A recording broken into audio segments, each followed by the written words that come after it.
I'm 53 years old, and for most of my life, I believed love had an expiration date. Something for the young, the restless, and the passionate. I had a husband once. We were comfortable but never passionate. After the divorce, I embraced solitude. Books, gardening, quiet mornings with tea.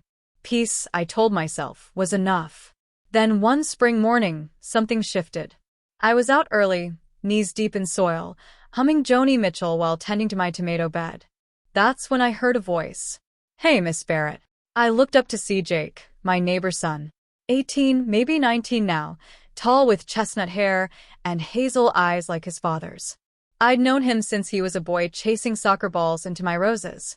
"Mom said you might need help," he said, already stepping through the gate, shedding his sweatshirt, revealing strong, sun-kissed arms. I protested out of habit, but he lifted a bag of mulch with ease. "Where do you want this?" And just like that, we found our rhythm. We spent the next hour working side by side. He asked about my herbs, my life alone, if I ever got bored. I asked about his job, his guitar, his plans. He spoke of music now as a way to think, not impress. That struck something in me. We broke under the pear tree. I sat on the bench, and he lay back in the grass. "I like it here," he said. "It's peaceful." "It is," I agreed. "Though sometimes it's too quiet." He looked at me, not with pity, but curiosity. "You ever think about doing something different? Just leaving for a while?"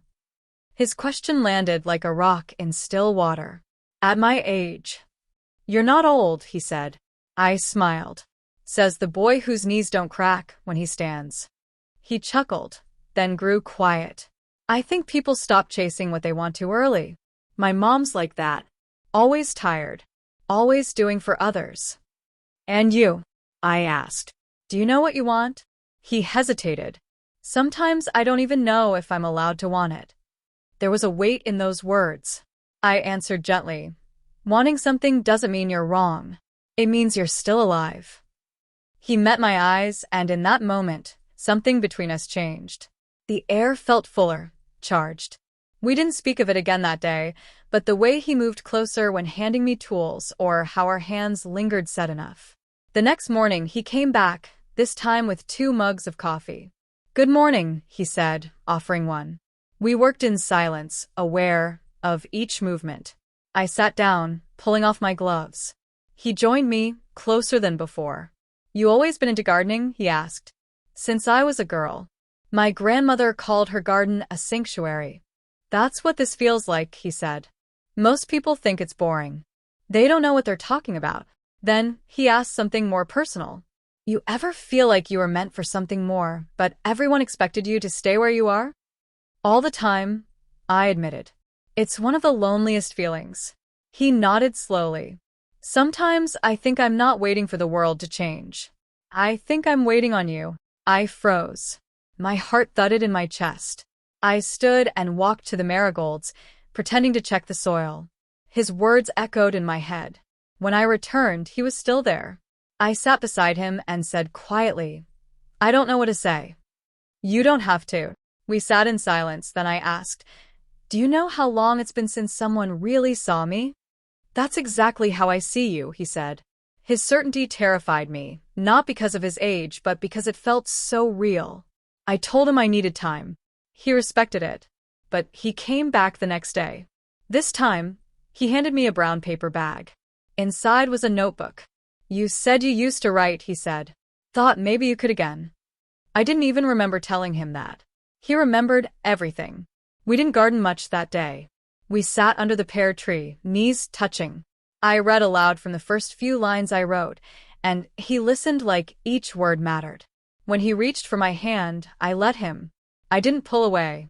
Later, he asked, "Why did you call me back?" I looked at our hands and whispered, "Because something inside me shifted, and I don't want to ignore it." From then on, our days blurred into a gentle rhythm, mornings in the garden, music in the afternoon. He played old vinyl transfers, Carole King, Cat Stevens, and we danced barefoot on the grass. Then came the day his mother popped her head over the fence. "Jake here?" she asked. "Not yet," I replied. She smiled. That boy sure finds excuses to come over here. Later, I told Jake. Maybe people will notice. So what? He asked. We stop. Pretend it didn't happen. I'm not ashamed of you, I said. But I am scared. He knelt in front of me. I care about you in ways I didn't expect. If this is too much, I'll step away. I touched his cheek. I don't know what this is, but I know it matters. We didn't define it. We became careful. Yes, but never cold. I helped him apply to art school. He helped me repaint the shed. We challenged each other, grew together. One crisp evening, as fall painted the trees gold, we sat by the fire pit. The sky stretched above us, soft with stars.